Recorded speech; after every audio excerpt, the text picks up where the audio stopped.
Bonjour à tous, c'est Emmanuel pour le French Libertarien, votre podcast hebdomadaire ultra-néolibéral. Quand il s'agit des problèmes de notre démocratie, le diagnostic qui vient à l'esprit est quasi unanime. Oui, les élus prennent de mauvaises décisions, mais c'est parce que notre système ne serait pas assez démocratique et ne représenterait pas assez le peuple. Je voudrais apporter ici un point de vue contradictoire. Si les politiques mènent de mauvaises réformes, c'est en partie parce que le peuple est mal informé et est irrationnel.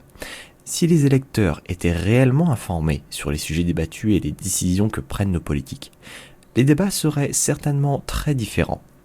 Faites un simple test. Qui connaît son député ? Probablement une bonne partie de mon auditoire. Mais maintenant, qui est capable d'identifier le dernier vote qu'il a fait à l'Assemblée nationale ? Probablement très peu de monde.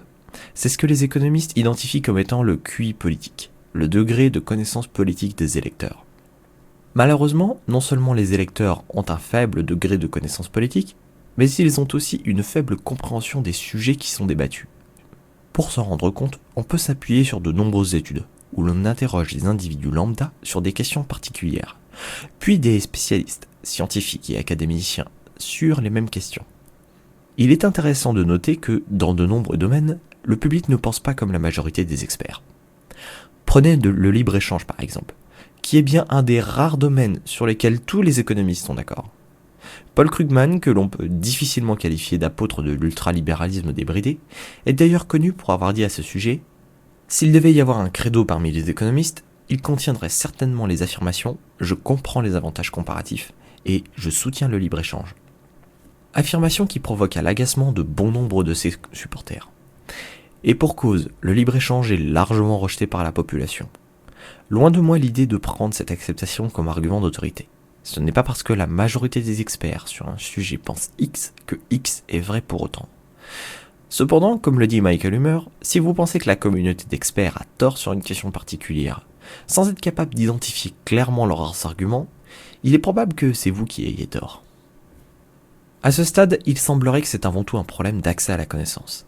Les électeurs soutiennent de mauvaises mesures politiques parce qu'ils n'ont pas les informations nécessaires pour faire de meilleurs choix. Malheureusement, ils ne manquent pas d'informations parce qu'elle est difficilement accessible, mais parce qu'il est, de leur point de vue, parfaitement rationnel de ne pas acquérir cette information.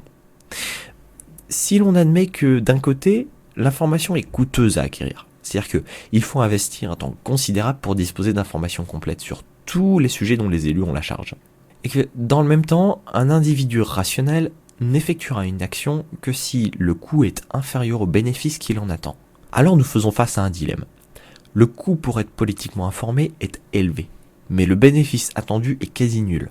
Quel que soit le degré d'information d'un électeur, il ne sera jamais plus qu'une voix perdue parmi des millions à l'échelle d'une élection nationale. La probabilité que son vote individuel ait un impact concret sur les politiques menées étant extrêmement faible, un électeur rationnel n'ira pas consacrer d'innombrables heures à se documenter pour un résultat qu'il ne contrôle pas. C'est un des enseignements principaux de l'école des choix publics. Les électeurs souffrent d'ignorance rationnelle. Il est parfaitement logique de leur part de ne pas se renseigner. Les mêmes sont pourtant parfaitement rationnels dans leurs décisions quotidiennes. Quelqu'un qui veut par exemple faire un investissement important, comme l'achat d'une voiture, prendra le temps de se documenter et de peser le pour et le contre de chaque option. Quelle différence ? Eh bien, dans le cas de la voiture, son action et elle seule a un impact direct sur le résultat final, puisqu'il est le seul à prendre cette décision.